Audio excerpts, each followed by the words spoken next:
Hi everyone, this is Caroline from So Can She, and today I'm going to show you how to quilt a feather in a square.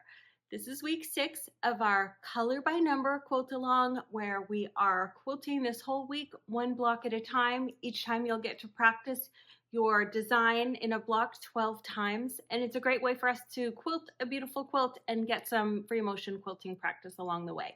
Now for all of the other blocks so far, I showed you how to do the design with both a quilting ruler or quilting template and without.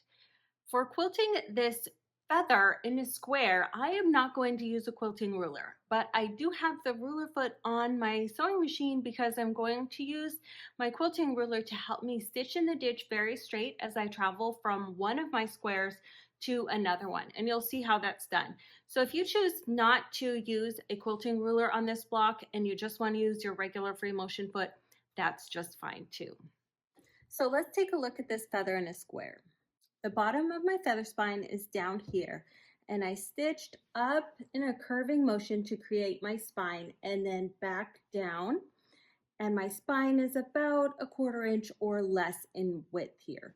Now something that I love about the feather in a square is here in this corner I've got small little feather plumes, and then they gradually get longer and longer, but then they have to start getting shorter again as we go up until the last one, which is a pretty little teardrop shape that reaches into this corner.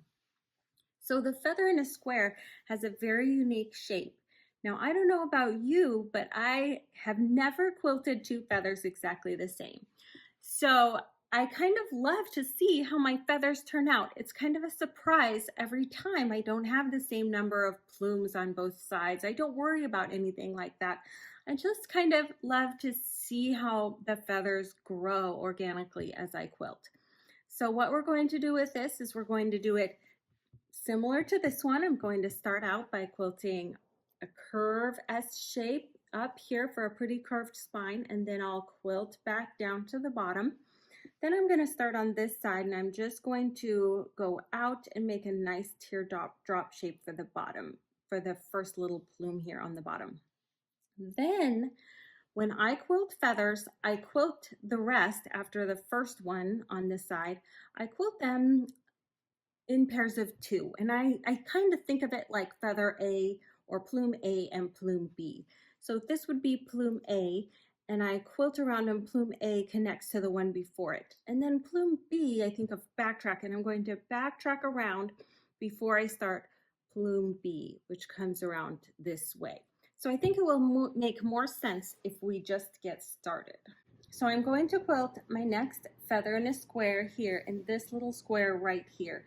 I'll start right here at this corner, at the corner that's closest to me. So I'm going to lower my needle. No, I don't like where I lowered it right there. So I'm just going to raise my foot up and pull that thread out, and I'll start over. So I'm just going to lower my needle in the corner and bring it up again.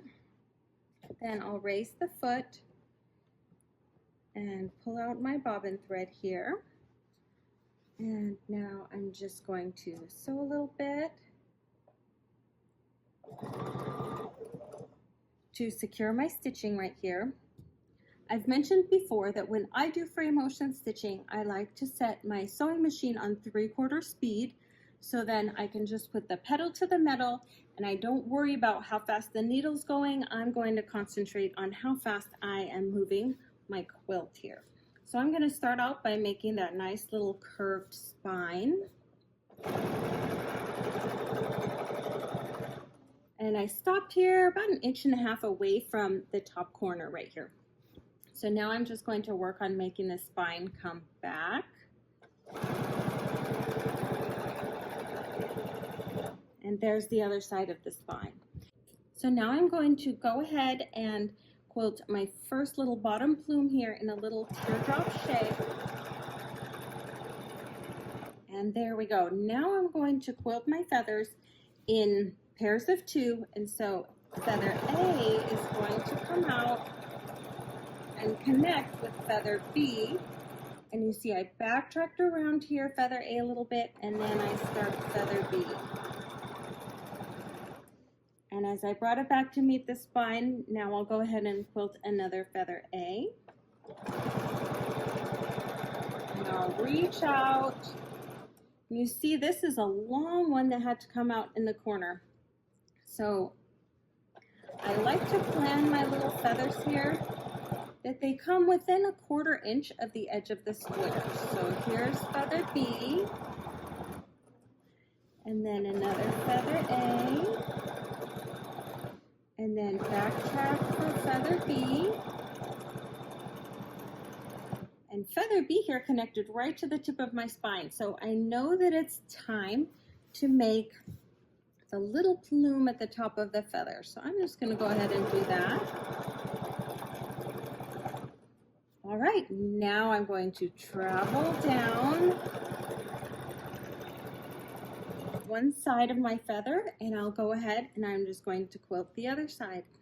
So I'm going to go the first little plume, which is just a little teardrop shape at the bottom.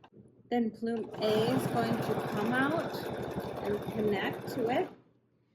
For the plume B, I'm going to backtrack a little bit and then go around and make a plume.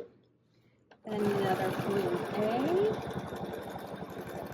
which connects to the one before it. And then backtrack before I do plume B. There we go. Now another A, backtrack, and B, and another A, and I filled up my little square here. So now I'm just going to pick this little feather plume here to backtrack along, and I'll go nice and slow, and I'll backtrack along the spine back to where I started. Now I'm going to use my little ruler to help me stitch in the ditch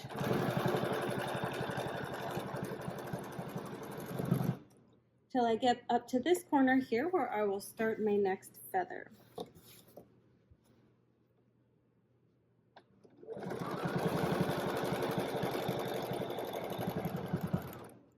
There we go.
enough room for one more bloom A.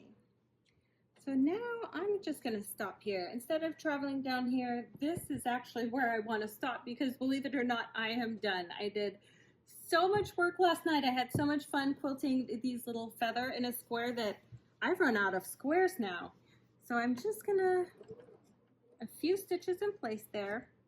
Then I'm going to raise my needle, pull some thread out with my left hand finger, lower and raise. And then I'll pull a little bit of thread out with my right hand finger. I'll pull it towards me until I can see my bobbin thread and cut it close. And there we go. This was my last feather in a square. I now get to think about what I want to do next week, probably in my color number 1. Now maybe you've noticed this one is like straight and angular, the sparklers. Then we did this pretty orange peel design in a grid, and it's got a lot of curves to it. So then I decided to do this pretty square, spiral square, which you see is angular and straight lines. And now we did this beautiful curvy feather in a square. So I bet you can guess that I'm going to be thinking of something with angles for my next block. This is just what I like to do, is provide contrast in my quilting as I move around the quilt. If you have any ideas that you want me to try on our color by number quilt along, please leave them in the comments so I can check and see if there's a certain block that you want to try. In the meantime, if you want to show me how your quilt is going, please do show me on Instagram and tag it So Can She, and I'll take a look. Have a wonderful week and happy quilting!